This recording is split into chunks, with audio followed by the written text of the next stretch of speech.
Hey everyone, welcome back to the channel. In today's video, I'm going to show you how to find your memo, or tag, on Bitget Exchange so you can deposit coins like XRP, XLM, Atom, or EOS without any issues. If this helps you out, make sure you hit that like button and subscribe for more tutorials. Alright, let's get started. Open your Bitget app and go straight to the Assets section at the bottom of the screen.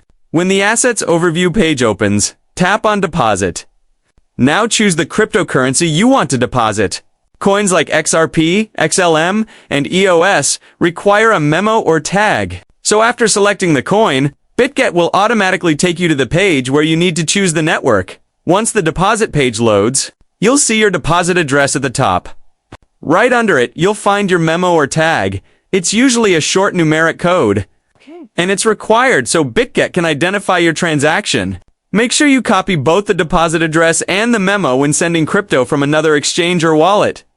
If you don't include the memo, your funds may not arrive automatically, and you'll have to open a support ticket for a manual recovery before sending the transaction.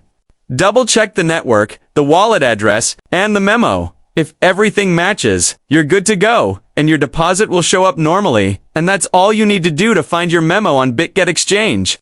If this video helped, don't forget to subscribe for more quick tutorials. Thanks for watching, and I'll see you in the next one.